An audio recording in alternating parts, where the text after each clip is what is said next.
It's very important for us to have a peaceful elections. We need to think about the future of this country, of our children. We can be a great nation. And the first step is desist from being violent. Let's have a peaceful elections.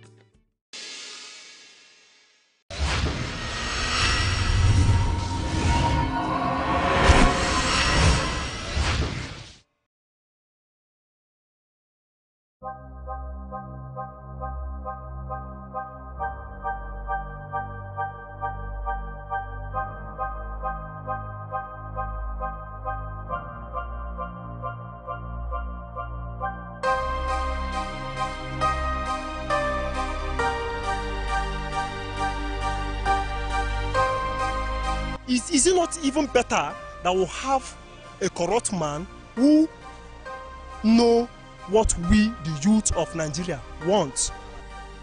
Trump, as you are saying, Trump is corrupt. Now he's the best president so far. Look at the economy of USA. When the government, you understand, is afraid of the citizen, there is liberty, love, development. But in a situation whereby the citizen is afraid of the government, that is that tyranny. Nigeria is this is tyranny, era of tyranny. You understand? And you cannot take it away. As far as we Nigerians are concerned, Abacha is one of the best presidents we have. And Obasanjo, you understand? And Obasanjo, all these people are corrupt. So is it not better we even have people who they said is corrupt that will come and solve our problem in this country than people who say that they are sent, that things are not moving? Our economy is shut down, many things is shut down, nothing is working. So what are we now saying? What we are passing through in Nigeria is, in fact, is not what we expected. You understand?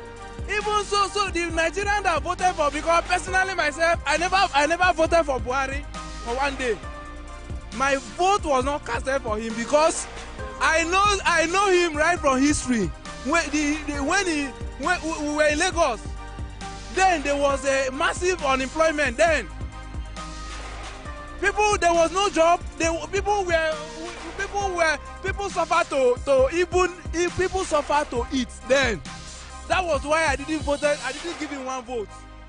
And I am telling you, this one, I am not giving him one single vote. My community is not giving him one single vote. Forget about people who see themselves as if they are the ones to decide. He said he's not going to vote for Buhari. That is left for him. He cannot say his community will not vote for Buhari because he don't know even his brother, his immediate brother, will like Buhari more than he did. You understand? That is how you think. We must pass through a wilderness to get to the promised land. What PDP has been doing to this country is only God. If you give them that chance again, we will derail. We'll get back to where we have been into. Yeah? So we better suffer it now and our future restored. This government came on the promise that they are going to make Nigeria better. And on discovering, they discovered that there are a lot of messes, which to clean up that messes, it will not take 1 or 2 years, or even 3 years, or one single term. That means 4 years in government. But I discovered that by giving the government more time, maybe about 8 years or more, we can now start accrediting them that yes, they've done this, they've done that. But for the past 3 years of this government, apart from the insecurity that is caused by our own people here in the north central of the Middle Belt extraction, I discovered that yes, this man is really, and the party is really doing well for our people. The Buhari government is one of the best government we've witnessed. One, Buhari have plan for our generation yet unborn, and Buhari is one we reserve our voters card for till 2023 before we decide who will enter the villas.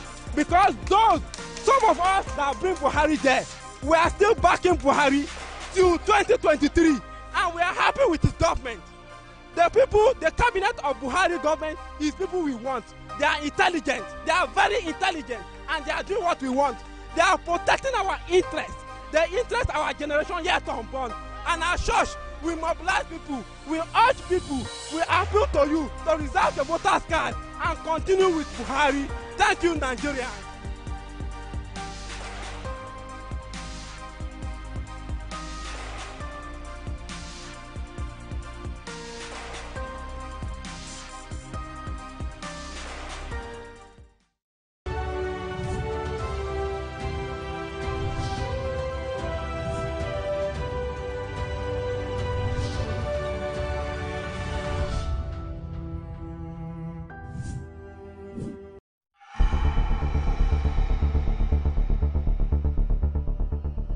You're watching People's Television, your people's preferred station, powered by you.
It's no longer news that the 2019 general elections are just around the corner. And now we just hope that Nigerians are up to speed on what is happening in our country.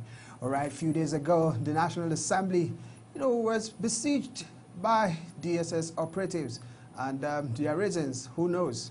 We learned that it was an order from above. But who is in the above that gave that order? These are more what we'll be looking at today. So many thanks for joining us on Politics and You. My name is Pius Samuel. And to do justice to the matters arising after this siege laid on the National Assembly by the Department of State Service operatives, I have Austin Aigbe in the studio, and he will be doing justice to these and more questions that we'll be putting across to him. Austin, thank you very much for finding time to be here. It's my honor. Thank you for inviting me. All right. You were in the country some couple of days ago when the whole drama, unfolded. As early as 7 o'clock, the DSS operatives took charge of the main entrance to the National Assembly. What ran through your mind at that point? I thought it was just the normal rhetorics about this is not the first time DSS was taking over the National Assembly. They did that a few weeks ago when Senator Bukola Saraki, the Senate President, had gone in with a racketing vehicle, according to the report. But I just thought it was this normal play. But again, when the story started to pull out, that they were depriving lawmakers and workers from entering the complex, it became more worrisome. That what is the objective? Again, there were so many other stories that started coming in, whether it was fake news, whether it was hate speech. A lot of news started to come up that there were some permutation. But it was difficult for me to believe as an individual. You know why? The processes to topple the leadership of the National Assembly is clear.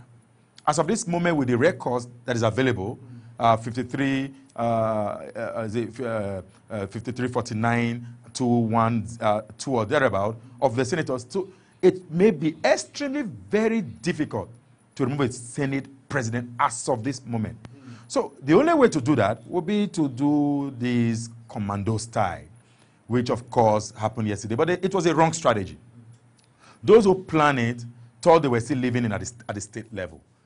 But towards in the afternoon, the evening, it became clear what has happened. When the story also came out that the vice president, the acting president, had sacked the DG of DSS, it was also like, are you sure what was happening? Or is it because, the acting president always have a way of changing political narrative. Usually when letters are transmitted, when President Buhari is going out of the country, and he would transmit letters like he did in this instance, the acting president usually takes charge. And this was another demonstration. The last time President Buhari left the country without transmitting the letter, it wasn't an acting president, so it was just vice president.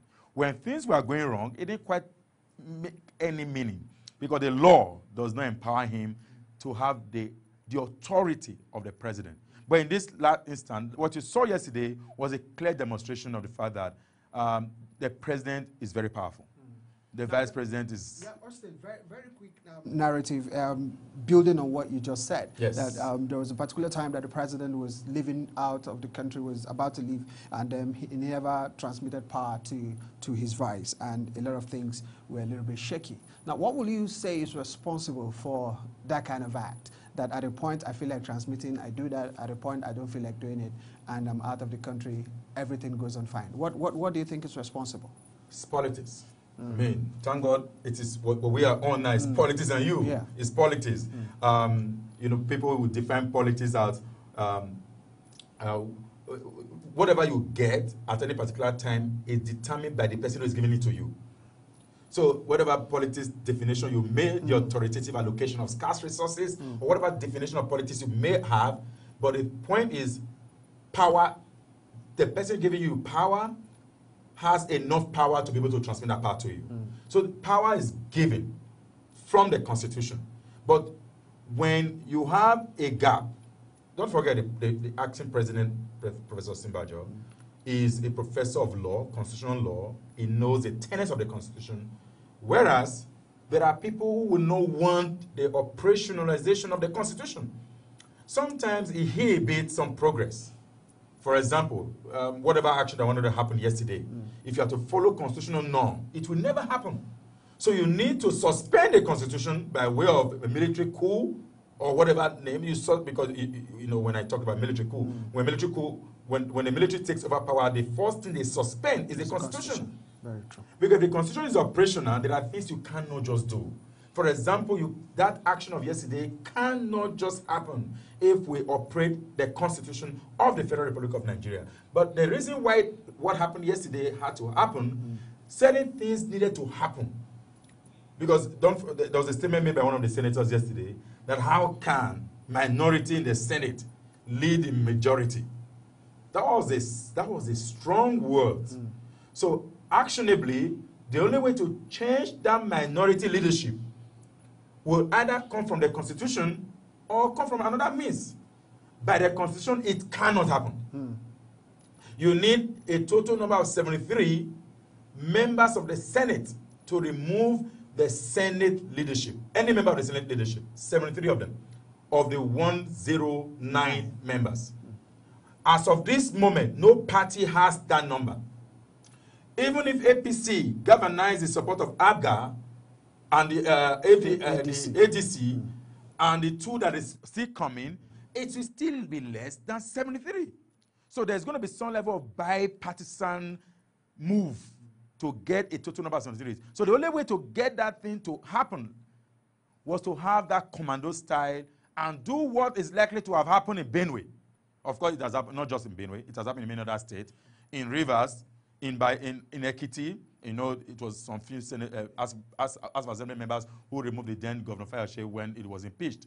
Then in Rivers, it had happened time and time again where a few members of parliament who are loyal to the governor will exercise the state apparatus, the state security structure, to then impose their will on the house. You know, the people usually don't follow. They tell you, it's for them. We don't care. That is at a state level, because there's usually not enough political will that goes into the operation of state at a subnational level. But at the national level, it is different. Why is it different? Nigeria is a sovereign nation. There are many other organizations and international community who are looking up to Nigeria as an example. So they may not say what is happening, for example, at the state level. Let me just digress a bit, taking the U.S. as a case of concern. If you look, I'm not too sure anybody knows what's happening in New York or in Philadelphia or in Boston. But people know what Donald Trump just tweeted a few minutes ago. We are interested in what the president say outside of the shore of your country. The same way people outside Nigeria are interested in what is happening at the national level, not necessarily the state. I don't have a business what's happening, for example, in Mali, there's an election going on. But I don't have a business what happened in Kita or Kida or whatever. I'm interested in what happened in Bamako, because that is the seat of government, because that's the international seat of that nation. So Abuja, whatever happened in Abuja, especially targeted at the federal government or the apparatus of that governmental institutions, it's going to be a big bang. So that's why it will be very difficult to have that kind of siege happening. And there was no corresponding action. In fact, the acting president needed to just take it so that it doesn't look as if Nigeria is gradually sliding to what John Campbell will call Nigeria at the brink. Because Nigeria is, people feel if you go outside the country, you hear what comes out from Nigeria to outside the country. People are still wondering, how can Nigeria still be united? Because of all, there are diverse statements. You know, you have this issue in the southeast, you have this in the south and northeast, you have this in the northwest, you have this Fulani herdsmen. People will think that the state is going to collapse. But folks who are in the country, it's just a normal. And we wake up the next day and continue our job. All of the bomb blasts in Yanyan, all the next day people were back to their business. It may not happen elsewhere. In France, when there was an attack in Nice, it took 2 weeks for people to stabilize. But Nigeria, you know, they say that we are the happiest people on earth, even though that statistics, I don't know where it's found. But there's that consciousness. But we think that we don't really pay attention to what's happening within us, but those who live outside of the shore of this country do pay attention. I think that the action was just to quickly take a decision, invade the National Assembly, get to do what you want to do. With the minority cannot usurp on the majority. I think that was the reason why that thing was taken yesterday. Now, let's look at the impeachment threat. Yes. You made mention of a particular figure, talking about 73 and all of that. Yes. Now, what is exactly the position of the Constitution? Because I am also thinking that, is it that it has to be 73, or is it that it has to be 73 out of the 109, or it has to be members, you know, that are already or in a particular plenary session? The Constitution is clear. It's 2/3. Okay. 2/3 of the senators. 2/3. 2/3 is 73 minimum. So it can be 80, it can be 90, it can be 100, but it can be 72. It can be 71. It can be 70. So you need minimum 73. 2/3 of senators, not those who are sitting. But for mere decision making, while the parliamentary session is going on, you just need some 2/3 of those members seated, not to impeach the leadership of the. It's clear, it's settled. Those who made that effort yesterday knows they cannot get that 73 to effect that change. So the best thing is to have people who may not actually be DSS, have them masked, give them guns. So how do you identify those individuals? Yesterday we were marked with heavy hands. How do you say they were DSS? They may not be DSS. I will argue very vehemently, even though they say that they have orders from above. I don't know where is above, because there's no above in our Constitution. I really wanted to ask you above. So, but I don't know, as a Christian, I don't know that there's just one person above, which is God. So I don't know any other. The Constitution is clear. Maybe the above, like we usually say, like Oga on top, is that there's a higher authority who has given the order. That's probably why the acting president wanted to get to that on top. In this case, order from above will be the presidency. Because the presidency controls the state architecture, the state security mechanism. So any order will come from the presidency. And if the presidency is not aware of that kind of action, the presidency needs to speak. So by the time they were trying to find out who is the individual on top, and they discovered it was the guy on top, the DG, they said, okay, come on, you are not the president, you are not elected, so you got to go. And that was a very sharp decision. Now let's look at some of the matters arising, you know, after the siege and all of that. Now, some political analysts have argued that at 7 o'clock, what were the senators looking for in the National Assembly? Man, I've had that argument again and again. See, if you play politics, there's what we call permutation. You permute your opponent. And see, let me say this clearly. In each of these parties, there are moles. There are people who feed PDP senators who are APC members. There are APC members, there are PDP members who feed APC senators I can tell you clearly, there are people on the payroll of the Senate president who are members of opposition. That's maybe APC in this case, who provide the Senate president adequate information in real time. And how do I know this? Because if you study politics, Saraki was going to be kept at home, probably arrested about 2 weeks ago, the drama that took place. But unknown to them, Saraki was no longer at home. He has gone. You think Saraki has the juju to leave home? Somebody called him and said, come on, leave home, or don't be at home this time.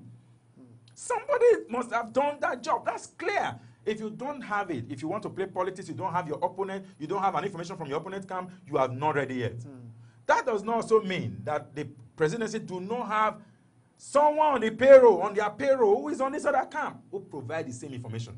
How do you know when the president, all of the stories that went wire, Senate president was only waiting to decamp?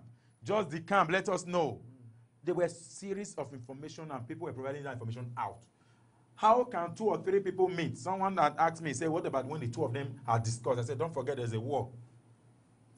You know this general statement that even when you discuss, don't forget there are wars. So the wars, yes. But what that means is that when I discuss with you, the tendency that you talk to your wife is very high.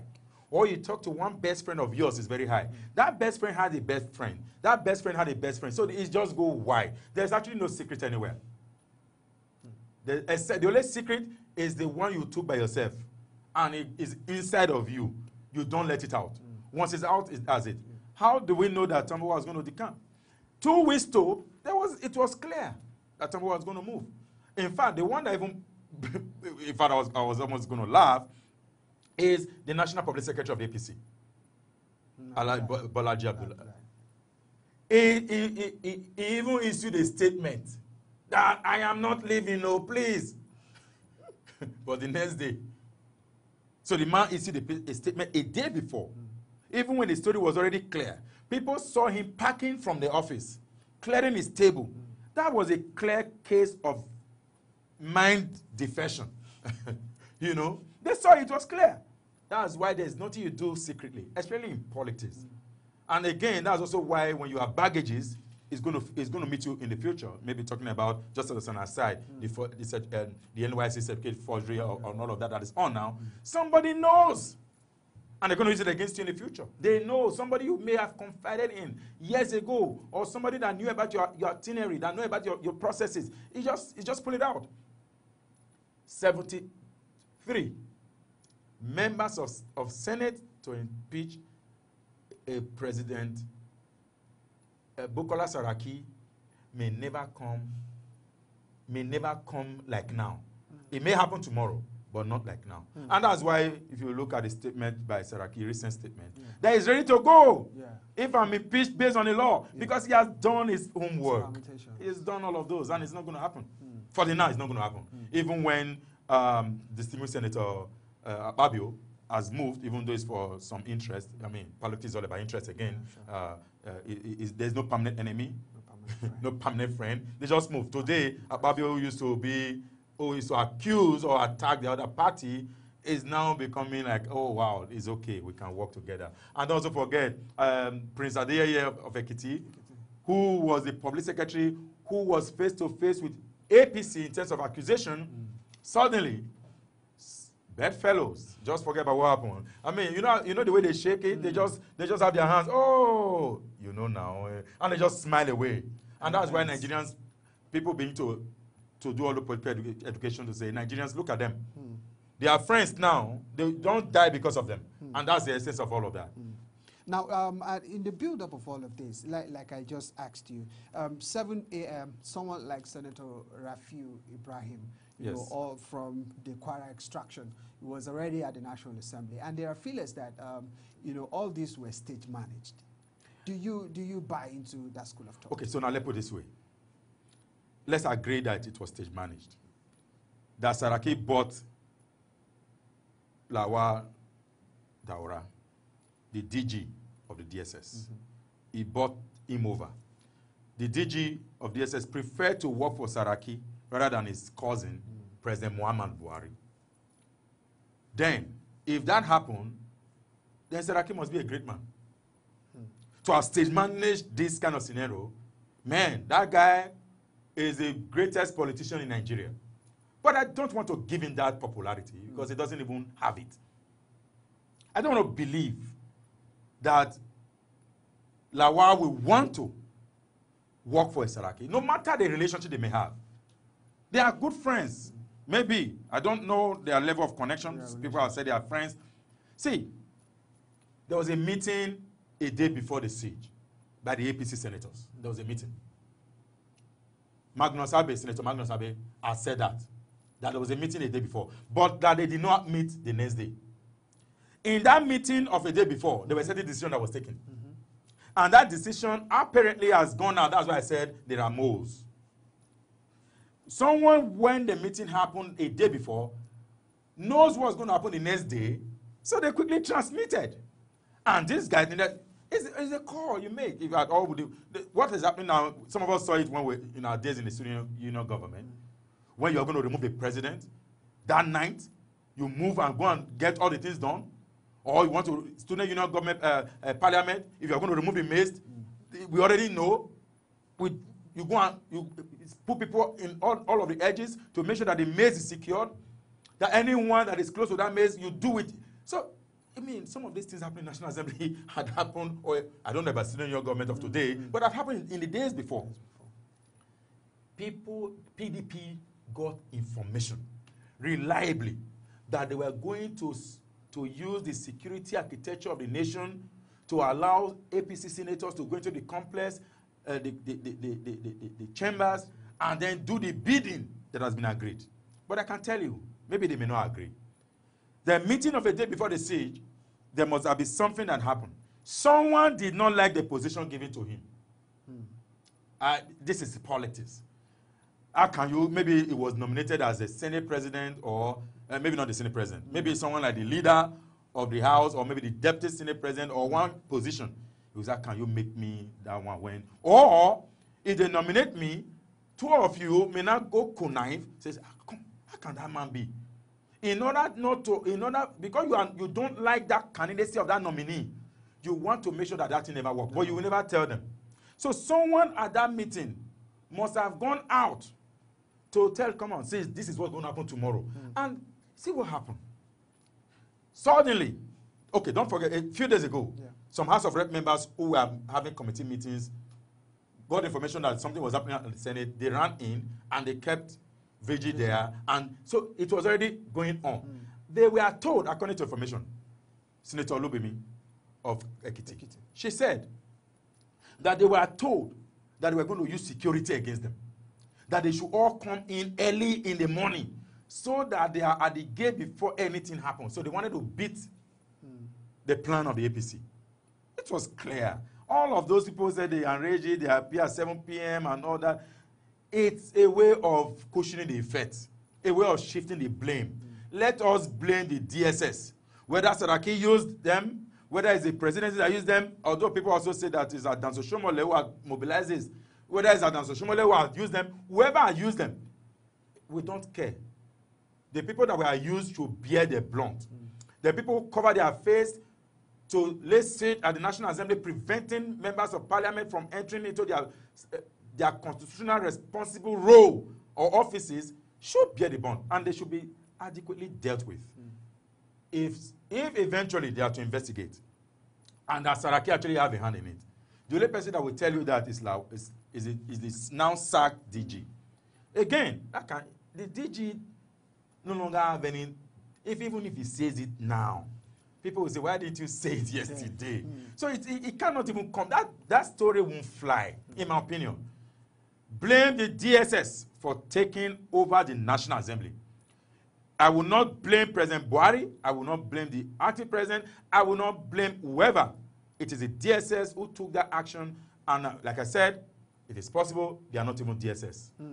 It's possible they are not even DSS. Now, let's also look at the functionality of the National Assembly as it relates to what the leadership actually had in mind of doing that that they, in question. Exactly. Yeah, they said that they were coming into the National Assembly, the leadership of the National Assembly coming into the National Assembly to consider the budget, especially as it relates to INEC's expenditure, as it relates also to the 2019 general elections. Now, in all of this, do you think these were also maybe subtle way of, hindering the country from moving forward? Don't also forget that the presidency, some couple of days ago was also appealing to the National Assembly to reconvene. Otherwise, the nation will be in total shutdown. What do you make out of all of this? I think that's exactly where the acting president spoke from. The nation was heading towards a shutdown if certain approvals are not granted, are not approved by the parliament. The right of approval or of passing laws is domiciled in the National Assembly. Very true. No matter what executive power may be, you cannot appropriate for yourself and use it. It becomes an issue with the Constitution. Now, to your question specifically, there are issues to be dealt with. Don't forget, National Assembly had gone on recess. This is not the first time about this time National Assembly is going on recess. There's a calendar, and those calendars are usually followed. This is the time. Before 2015 election, it was about the same time that all of the defection happened, and they went on recess. Governor Tambuwal now was in the House of Parliament. Yeah. They did all they did, and they went on recess. Then the issue started, and all of the thing is now history. So we had a change of government. It's repeating itself. History is just repeating itself. The leadership of National Assembly had reconsidered the appeal from the state, from the executive, to reconvene. Their meeting was it's a meeting of the leaders to agree to reconvene, and then maybe fix a date to reopen the National Assembly. That was what they wanted to stop. And that was the essence of the siege yesterday. But why would they stop it? Because they had a plan B. The plan B, probably from the point of view of PDP, was to remove the leadership of the party. So even if you had removed by the time you had removed the leadership of Parliament, you no longer need those leaders to come sit to approve a certain budget for INEC. You now have your leaders who can run your show. But is that more important than the budget? It is better to have you running your show.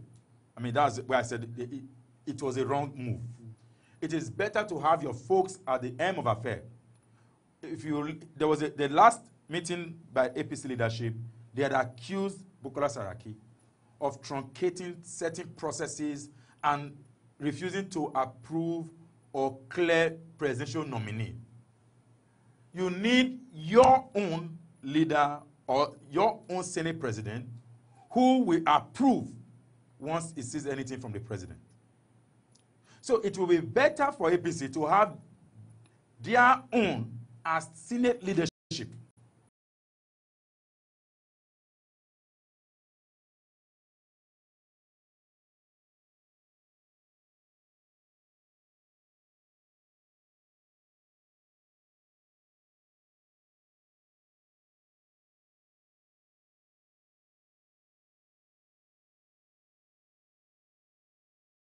It's necessary, for all of this back and forth, because we've seen over and again where the National Assembly leadership will come out to say they are not rubber stamp of the executive. Yep. Now, is it necessary or is it mandatory for the Senate to pass every request that comes from the executive? That is one.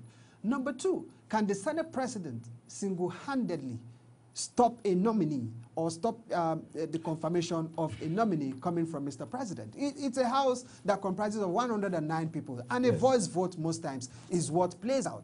Those in support say aye, those against say nay. So at that point, where is the position of the Senate President if he's been accused of sabotaging, the whole process? Okay, let me come from the behind. The last question, the place of the Senate President. I can tell you the way we are structured. The Senate President can decide against the will of the members of Senate. What does he do? You throw out you know how what they call it? Yeah, the gavel. Those against those in support say aye. You will hear the sound clearly. Aye. Okay. Those against say nay. You hear the nay, maybe faint nay, and it goes. The nays have it. That's final. And you see people now shouting, no, wait. Yeah, it is done. That's the power of the gavel. So again, can the Senate President unilaterally? Most likely 60%, yes.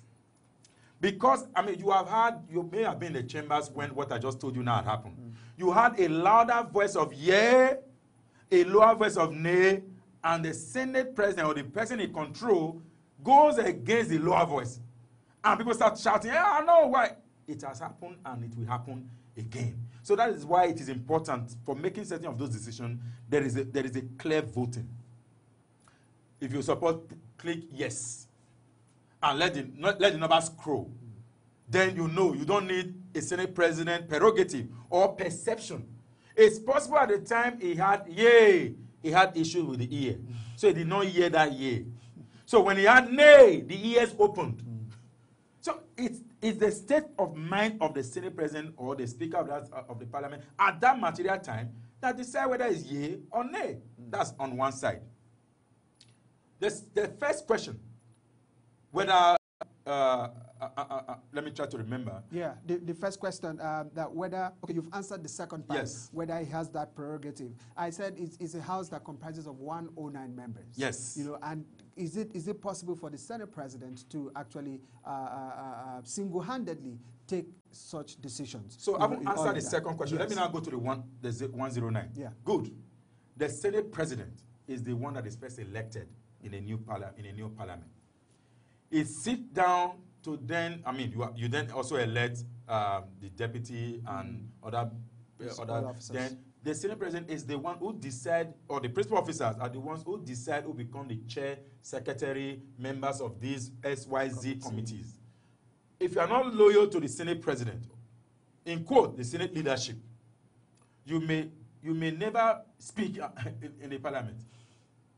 Because it's one for you to raise up your hand, you want to speak. It's another to be called. You may never speak. There was even an accusation, Senator Dino Melaye was always the one speaking. And senators were like, no, why is he the only one speaking? Because whatever Senator Dino Melaye is saying at the House, at the Senate chamber, had been discussed over tea break or something yesterday or so. So, you know those, I mean, we do all these things. Speaker of Parliament at the SUG level knows those who are going to speak on that day. If it doesn't point you, you cannot stand. Sergeant at Arms is there to pull you down. So the Senate President gathers enormous power within that chamber. That if you are not loyal to him, the likelihood that you may not, even your vote may not even count. And don't forget, if 53 APC members are 53, PDP members are 50 now, and APC say, yay, PDP say, nay, my friend, they look close. So the Senate President just sits and then takes side with the other one, or with the one and the thing. So if the APC had a Senate President, it always takes side on this side. But in this case, they don't. So the most likely side that the Senate President will go will be the side of where his heart is, which is likely the opposition. As of this moment, we already know now, his opposition is moved from APC to PDP.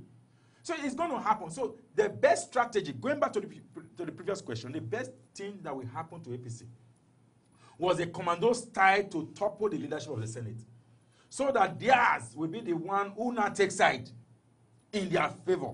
So that all of even though the PDP senators don't appear, all 50 of them, even though they don't appear, it's not a problem. Let me digress a bit.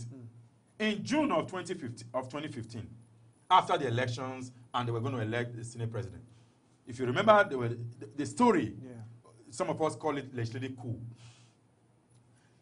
APC senators had been told to convert at ICC, International Conference Center. Very true. And I tell people, I said that thing was the beginning of the failure. They were told, and whoever did that thing did it in favor of Saraki, even though I was not in that meeting where it was taken. As a political analyst, I already know that something happened in between. And they got a call from Mr. President that was going to meet with them at ICC. And Mr. President was not aware that was going to meet with them at so there's a middleman who was playing a good game. And when they got to ICC, their phone got shut down.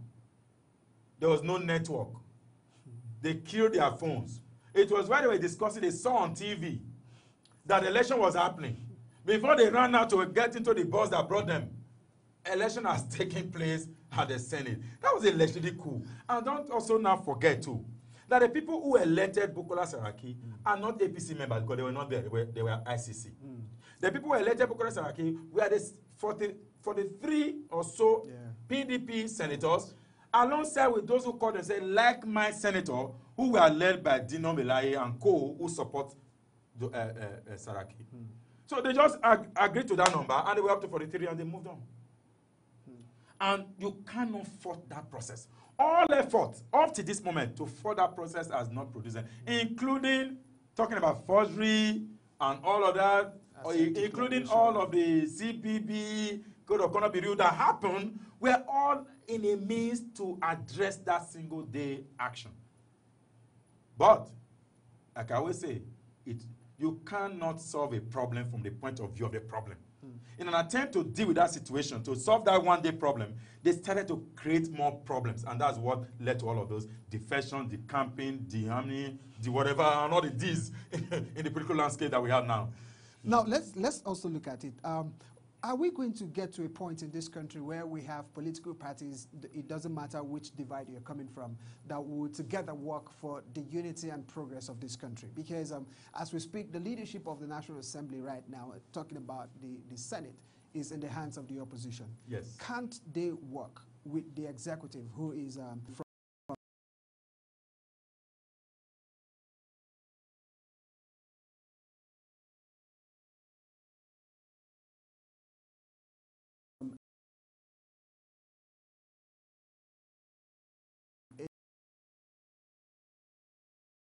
I was so excited, sincerely.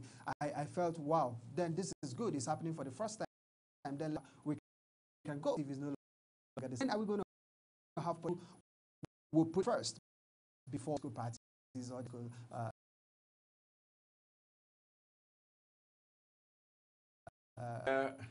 it's a very dicey question. Number one, if PDP wanted to be Senate president, they could have gotten it. They could have been Senate president. Yeah. So it's not whether you were happy that Saraki Kuremadu became deputy. There was an agreement before that day.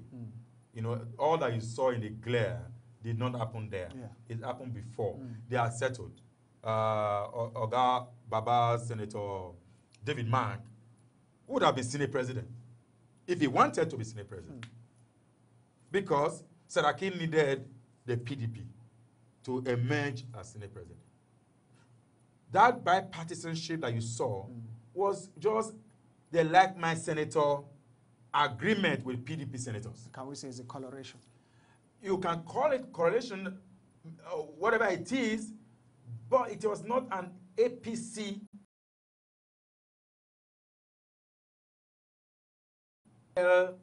like mine. A few of them, so I can't remember the clear figure now.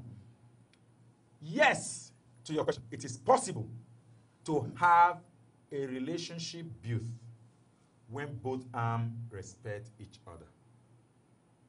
What we see today in this government, even while Saraki was still APC members, even some people tell you he has never been APC member. Some people tell you he has never. You know why? They said he went against APC to agree with PDP to become Senate president. So right from the word go, people started to see him as an opposition. He did everything possible from all of the feelers we know. Meetings with President Buhari, meetings and meetings, or, you know, even the aspect of the non-confirmation of the EFCC chair. Yeah. They had several meetings. The issue with IGP refused to turn up to an invitation by Senate because maybe for the IGP, it doesn't answer to the Senate. But forgotten that the Senate confirmed his appointment.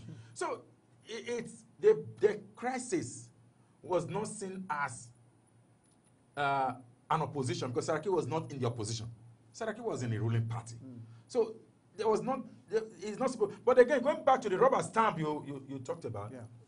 I don't really think that if we must have healthy democracy, that parliament must be rubber stamp. They must be critical, they must analyze properly, they must do their job, whether they are APC, PDP, ADP, PPA, ABGA, JP, whatever party. When you are elected and you become president or governor or member of parliament, your party becomes secondary. Secondary. Very correct. The primary purpose will be to do the job of the state. And when you do the job of the state, it affects both PDP or APC or even middle line people who are not even interested in politics, including foreigners who are not even Nigerians. Do the job of the state. Ensure there are security. Ensure poverty is reducing. Ensure unemployment is addressed. Do the job that you are elected. Ensure the welfare of people matter a lot. Ensure in the preamble of the Constitution with the people. Ensure that people really matter. Not the microcism, the few. Arguably, currently, in this country, only very few, including the sacked DG, who controls the affairs of this nation. And maybe you also may know about the permutation going on within the kitchen cabinet and all of those things, whether, even though they are not constitutional. Kitchen cabinet will simply mean the cartel, the cabal, who the president would prefer to listen to. They are the inner circle. They are the last decision maker. Whatever the Senate or whatever happened at the FEC meeting goes back to that circle. If you have decided to approve 500 billion naira for a specific project, this circle will agree whether to release the money or not. It's been approved. Yes, it's been approved. Oh, thank God it's been approved. If the money is not approved, where's the project? The project will never take off. So that inner circle determines a lot. Of course, going back to President Jonathan's time, people argue that the crisis with President Jonathan was his inner circle. They weren't managing issues well. They weren't telling the president the truth. And President Jonathan eventually, or former President Jonathan eventually came up that he had been in prison for 16 years. That alluded to the fact that there are many things that when you are a prisoner, you don't have access to. There are information that you will never know. They let the kitchen cabinet let you have access to information you want to know, or they want you to know. They never show you, they deprive you from looking at certain programs. Except you are a leader that wants to know. You pull out from the shelf and go out and find out. If you are the leader like former President Jonathan, who would prefer to remain inside a prison, inside a cage, what you saw was the 2015 election. Are we helpless in all of this? Pardon? Are we helpless in all of this? We are not. It's part of politics.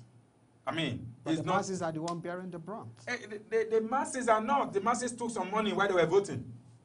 Very clear. So so now election in 2019 is coming. Yeah, some of them actually. Yeah. Some masses. Let me agree with you. Some of them. But if some of them that took money made the election to go the other way that was not anticipated. Who provided the money? It doesn't matter who took. Both who provided the money and those who took are both connivers of the same crime. So if you provide the money, the person takes and voted for you, the person do not expect you to come back in the next 4 years because he has paid for that 4 years governance. That's something that voters need to be into. When you have a responsibility, if someone is taking money in your polling unit, to stop that payment. If you allow that payment to happen, you are also part of it. That's where we are going. That if you're in a polling unit and someone is offering 4,000, 5,000, 7,000, and you don't stop it, you are as guilty as the person collecting. Because by the time the person made his way or her way through that process and become elected by paying for the governance, someone has argued that if you must collect money, take it minimum wage wise, minimum wage is 18,000. So collect 18,000 times 12 times 4, which is about 807,000. That's the best money enough to take for the next 4 years. Those you have been paid your salary on front than taking 4,000 or 5,000 or 2,000. Some is even 500. But we are going somewhere. We are not hopeless. we are hopeful. The country will be better for it. Don't forget, where we are now is not where we used to be. In 2013 election, results were still being counted in most of the states, where in Abuja, is it 2007? 2007. Yeah. Results were still being counted in some states when the NHS announced results, or the almighty Professor Ewu announced results. Why results were... So when you hear results being announced, maybe you are from XYZ state, and they are hearing XYZ state, party A, 20, and you are still collecting results. There's no need now, just remove the paper. But we have moved past that. That may never happen again in Nigerian's history. So we are growing, and we'll continue to grow. All right, you just made mention of the fact that, money politics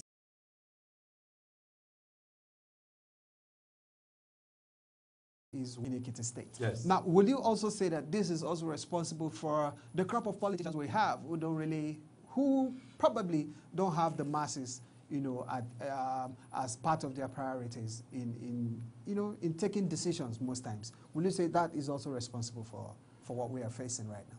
I will agree with you, because when you come to say that you need roads, and the man who had won election, probably, maybe not Ekiti, maybe somewhere else, whatever it is, the man who had won election has spent, let's say, 5 billion naira. And the investors, no businessman like to lose money, not even Dangote. The last money he lost by way of recession, it cost him a lot. No businessman wants to lose money. Someone has invested in your campaign,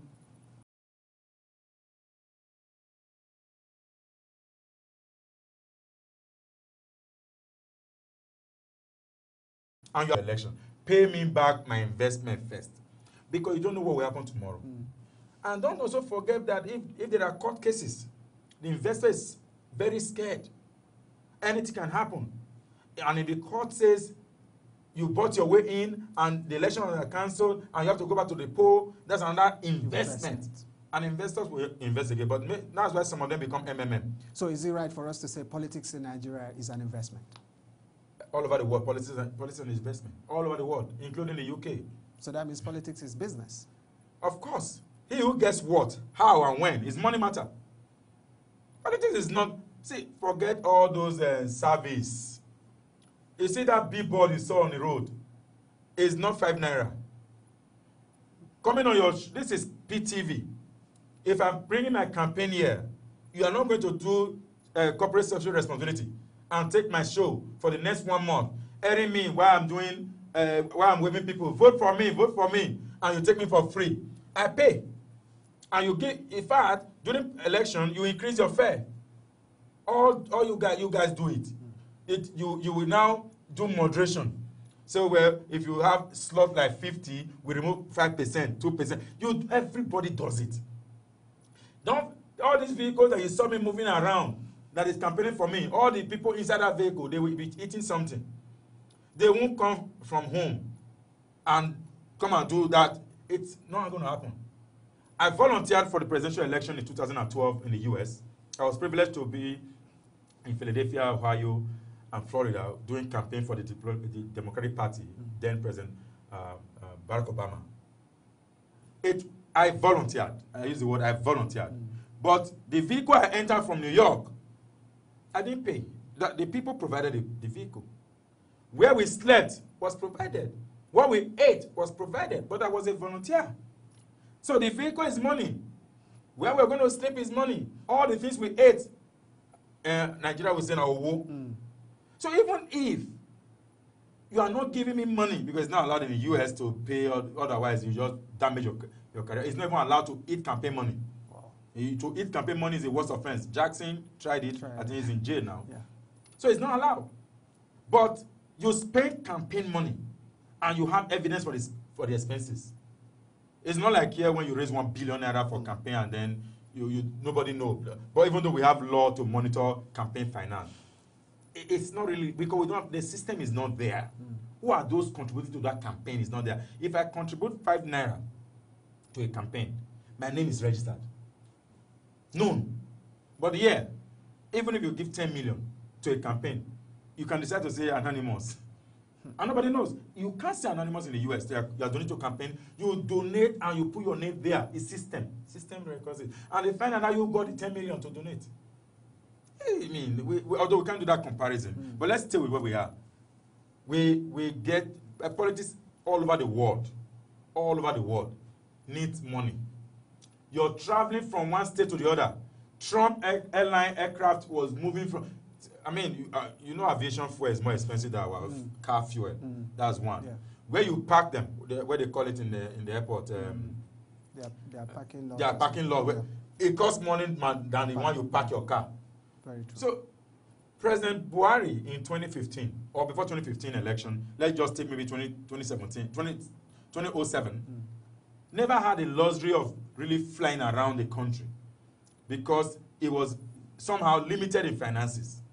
He had a lot of money, but not enough to move around the 36 states of the Federation. But in 2015, when forces came together, President Buhari was moving from, in fact, they were even running two campaigns two campaigns in 2 states in a day. You're just going, after you finish, you wave your hand, you go back to the airport, fly. It's different from going by road. So all of those flights, somebody paid for it. And it costs money. The same thing with President Jonathan, even though we say that people should not use state resources for campaign, which will never happen in the US, for example. Barack Obama re-election bid, you will never see him with anything that has to do with the Air Force One in campaign. No way, it can't happen. It can't happen. That's not an official assignment. The state can't be responsible for it. But yeah, the president, everything about the president is still paid for from the presidential budget, which is very wrong. And that is why you need money. I mean, President Buhari recently said that there's too much money in the hands of opposition. Politics cost money. However, politics also has to do with integrity. You can lose the election even though you have all the money in the world if people don't trust you, if people don't like you. So first is to build a community of base. Polling units. 120,000 polling units in Nigeria. 120,000 polling units. There are some units that are broken into 4 or 5. Arguably, there are about 200,000 to 300,000 polling units in this country. In each of these polling units, as a president, you need an agent in all of them. In each of these agents, you may pay them a minimum of like 10,000. Now, times 10,000 times 320,000. That is election day work. Budget. And you're telling me politics is not business? Wow. You need to invest. What's business? It's investment. What's politics? You put money. What's the way out? The way out is there need to be, now at the moment we have what they call the Electoral Commission, Electoral Offenses Commission Act. Probably that'll become a commission. We need to be able to prosecute certain things. As of this moment, INEC do not have everything, including capacity, to deal with too many. I mean, INEC is too busy. INEC should be unbundled. In Mali, there are technically about 3 institutions that runs the election. 3. 1 organize, 1 declare, 1 I think 1 monitor. 3. But in this case, INEC monitors, INEC announces, INEC conducts. It's too much. INEC we need to now prosecute. How? There is too much for INEC. Let's get a commission that prosecutes. Once we have a commission that prosecutes, what we can begin to get to is that INEC duty of prosecution will now be out. There's a different agency with specific duty to prosecute. If we have that, we'll gradually move towards. That may not be the solution because every new solution creates its own problem. So when we also get to the next problem we'll also deal with. But I think the commission right now is very important. We need to be able to prosecute voters who collect money. We need to prosecute politicians who give money. We need to be able to prosecute people who are violent in elections. We need to prosecute people who take ballot papers. We need to prosecute talks. We need to prosecute people who do have business in elections, who are there. For example, if you go to maybe like Ekiti, for example, you may see that there were people from other states who came in, who are not members of that state. Apparently, those are the people who were the ones who were stealing the ballot. All right, Austin, in 1 minute, the National Assembly siege, we just heard from the Senate President Bukola Saraki calling for full investigation into that occurrence. Yes. In 1 minute, what is your take? The best thing that will ever happen for peace to remain among the circle is for the full prosecution. Of course, you can't prosecute without investigation. Full prosecution of everyone who took part in that siege. Unmask those folks who are blinded up themselves because we don't know them. Like I said, these are unknown soldiers, according to Fela Nicola Bakuti.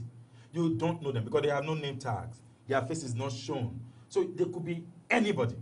We need to unmask them. We need to prosecute them. We need to hear their story. Maybe you said a minute, but let me quickly just take you back to the days of Abacha. Okay. There was a strike force in Abacha, during Abacha. The likes of Sergeant Rogers and all of the stories we eventually had. Mustafa and co. So we need to unmask. Never again must we have strike forces. If we have strike forces, these strike forces should be to protect Nigerians and to keep Nigeria intact and not to fight the citizens of the country. We need strike force who will strike Boko Haram. We need strike force who will strike headsmen. We need strike force who will strike kidnappers. We need strike force who will go on Abuja-Kaduna road that have become a death trap for almost everybody. People are afraid to go to Kaduna by road because just 2 days ago it happened. It happened almost every day. We need strike force in those areas. We don't need strike forces that will strike innocent, defenseless civilians. Austin Aigbe, thank you very much for finding our time to be here today. It's been my honor, and I thank you very much for inviting me. You've been very, very explosive.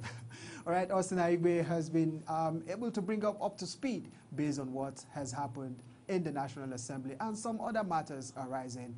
We hope that we've been able to keep you informed, and that is exactly what we do on People's Television. Thank you so very much for finding our time to tune in today. We hope that you drop your messages on WhatsApp, and we will definitely go through them. Thank you very much until we hit your screen again, same time next week, Thursday by 7 p.m. My name is Pius Samuel. Do have a good evening.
Yes.